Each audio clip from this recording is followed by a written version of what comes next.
Hi everybody. Lecture number 11 में हम पढ़ेंगे कीवर्ड प्रॉक्सिमिटी। तो चले देखते हैं कीवर्ड प्रॉक्सिमिटी में हमारे पास क्या चीज़ है। डिफिनीशन की तरफ चलते हैं। डिफिनीशन में हमारे पास है keyword proximity refers to the distance between words in a single keyword or search phrase while using an title description H1 H2 and content. अब यहाँ पे क्या होता है कीवर्ड प्रॉक्सिमिटी के ये असल में एक डिस्टेंस होता है एक कीवर्ड के अंदर, एक कंप्लीट की फ्रेज के अंदर। फॉर एग्जांपल हमारे पास नीचे मैंने एग्जांपल दिया हुआ है।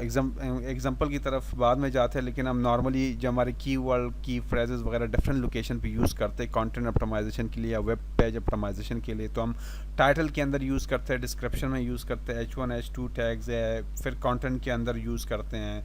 तो इसी तरह हम इन सारी जगहों पे देखेंगे, कीवर्ड प्रॉक्सिमिटी कैलकुलेट करेंगे, देखेंगे कि क्या कीवर्ड प्रॉक्सिमिटी हमारा हाई प्रॉक्सिमिटी है, लोअर प्रॉक्सिमिटी है, फेयर प्रॉक्सिमिटी है या क्या है।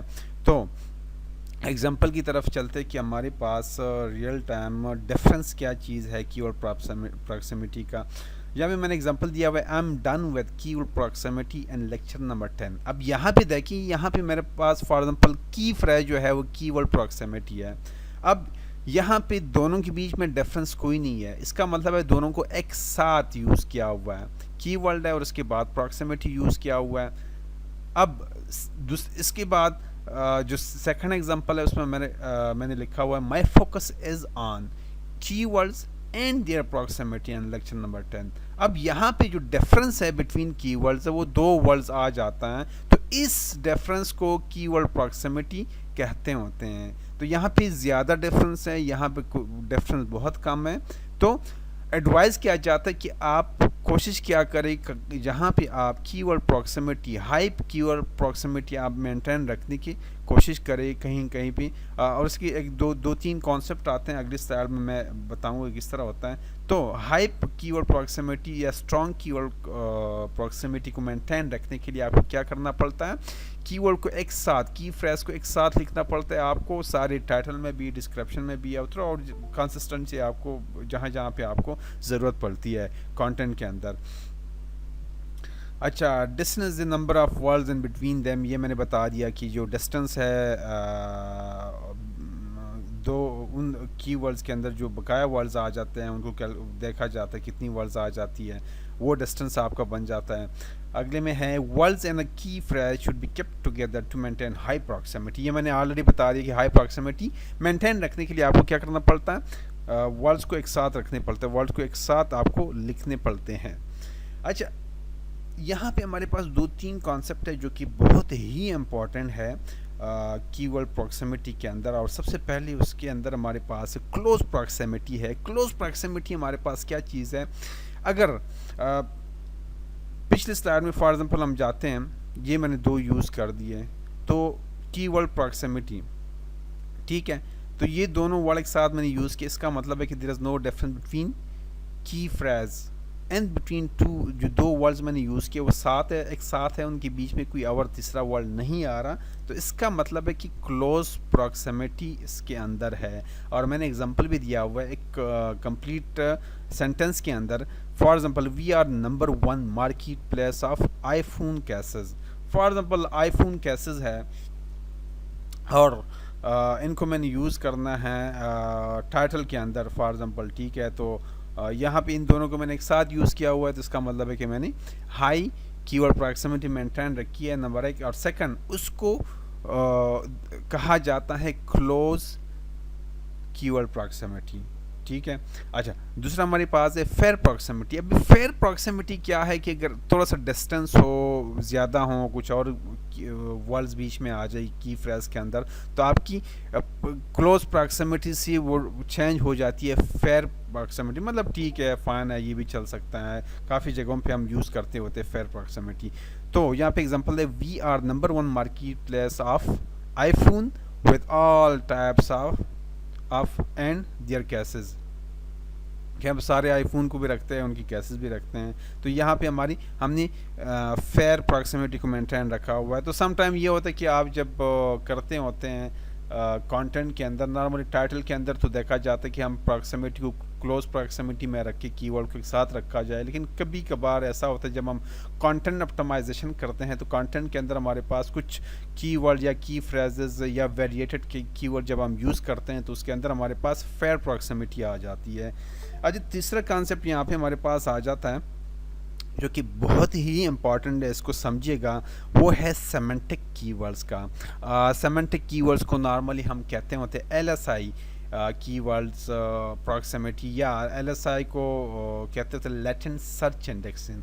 सबसे पहले तो हम एलएसआई को समझेंगे कि लेटेंट सर्च इंडेक्सिंग है क्या। ये मेरे ख्याल में एक अपडेट आई थी गूगल की, मैथमेटिकल अपडेट है, और that is refer to the keywords और उनका जो रिलेशंस है कंटेंट के अंदर के कीवर्ड्स उनके रिलेशन और उसके डिफरेंट कॉन्सेप्ट।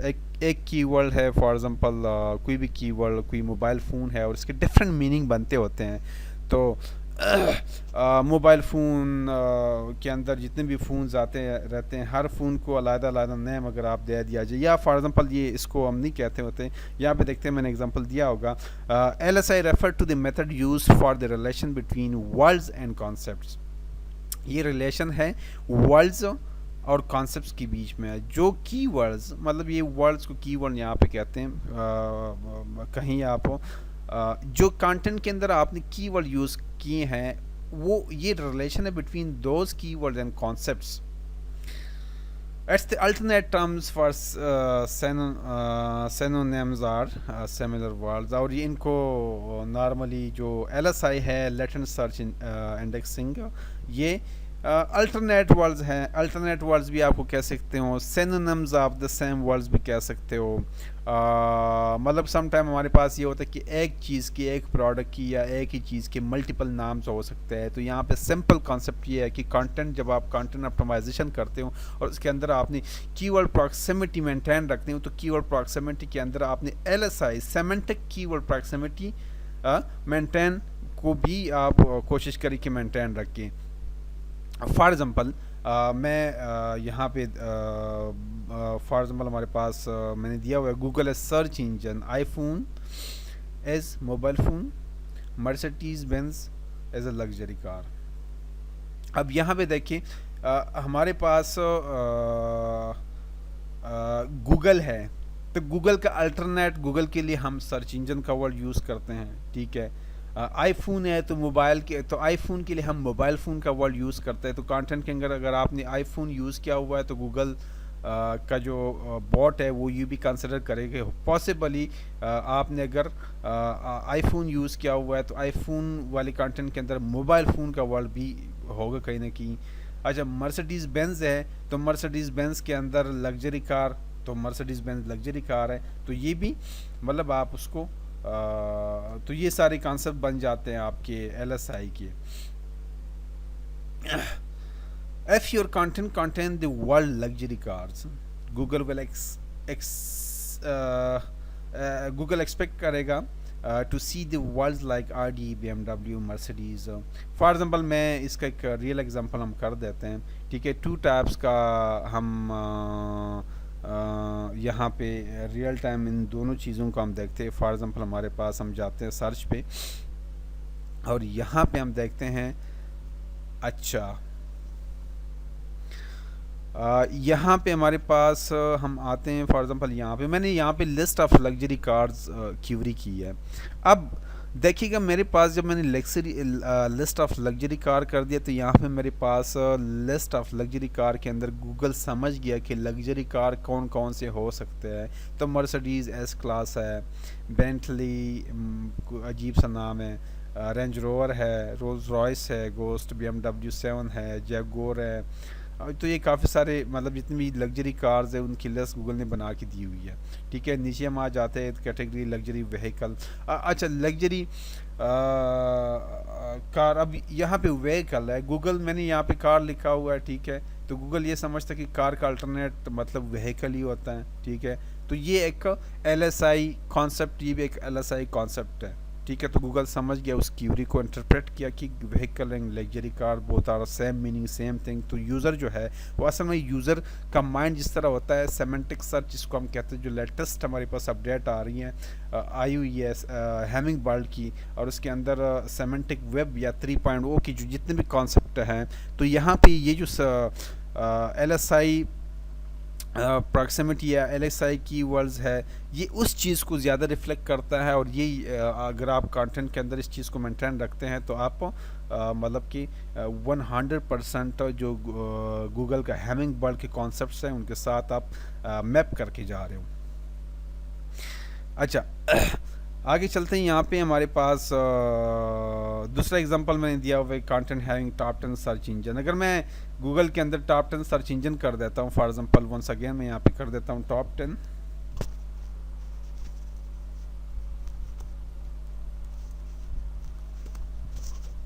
अब यहाँ पे देखिएगा टॉप 10 सर्च इंजन मैंने लिख दिया। टाइटल के अंदर आपको कहीं भी गूगल या कहीं भी ask.com या कहीं भी बिंग वगैरह इस तरह के सर्च इंजन नज़र नहीं आएंगे, लेकिन मैंने टॉप 10 की क्यूरी की तो गूगल समझ गया कि टॉप 10 दुनिया में कौन कौन से सर्च इंजन हो सकते हैं, तो गूगल टॉप पे है और ये बकाया दिए हुए हैं। ठीक है, तो ये भी LSI कॉन्सेप्ट है।